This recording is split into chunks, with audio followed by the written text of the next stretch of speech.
দাদুদা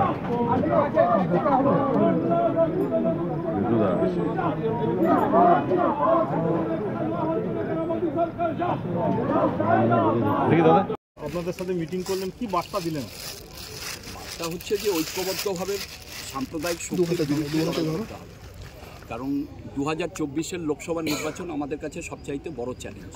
এটা শুধু পশ্চিমবঙ্গবাসীর কাছে নয়, সারা ভারতবর্ষের সমস্ত রাজনৈতিক দলের, মানে জাতি, ধর্ম, বর্ণ, সম্প্রদায় নির্বিশেষে সমস্ত রাজনৈতিক সংকীর্ণতার ঊর্ধ্বে দাঁড়িয়ে ভারতবর্ষে যে সাম্প্রদায়িক শক্তির উত্থান, তাকে মানে প্রতিহত করার জন্যে যে ঐক্যবদ্ধ লড়াই এবং সংগ্রাম দরকার, সেই লড়াই করার নির্দেশ উনি আমাদেরকে গতকাল মিটিংয়ে দিয়েছেন। বলছি, দুর্গাপুর পশ্চিম বিধানসভায় কাকে দায়িত্ব দেওয়া হলো? দুর্গাপুর পশ্চিম বিধানসভায় আমাদেরকেই দায়িত্ব দেওয়া হয়েছে। আমাদের বিশেষ করে বিশ্বনাথ পারিয়াল প্রাক্তন বিধায়ক হিসাবে আমাকেই দায়িত্বটা দেওয়া হয়েছে। মানে নতুন করে যে সিটগুলি বিজেপির দখলে গেছিল, সেগুলো কি পুনরুদ্ধার করার কি চেষ্টা এখন?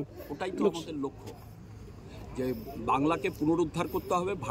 ভারতবর্ষকে সাম্প্রদায়িক এবং বিচ্ছিন্নতাবাদী শক্তি যারা প্রতি মুহূর্তে কলঙ্কিত করার চেষ্টা করছে, ভারতবর্ষের সংবিধানকে তাদের মূলে কুঠারাঘাত করে সংবিধানকে দুর্বল করছে, ভারতবর্ষের গণতান্ত্রিক ব্যবস্থার মধ্যে থেকে গণতন্ত্রকে নগ্ন করে ধর্ষণ করে ফ্যাসিবাদী শক্তির উত্থান ঘটাতে চাইছে, তাদের বিরুদ্ধেই হচ্ছে যে লড়াই, এবং সেই লড়াই বাংলার মাটি থেকে শুরু হয়েছে, সারা ভারতবর্ষে সেটা ছড়িয়ে পড়বে। দলের বেশ কিছু নেতার বিরুদ্ধে আপনার অভিযোগ ছিল, সেগুলো কি জানিয়েছিলেন দিদিকে?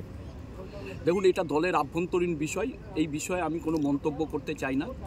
আমার যদি কোথাও কোনো বক্তব্য থাকে, নিশ্চিতভাবেই আমার দলের সর্বোচ্চ নেত্রী বা দলের যারা সর্বোচ্চ দায়িত্বে আছেন তাদের কাছে তো অভাব অভিযোগ জানাতেই হবে।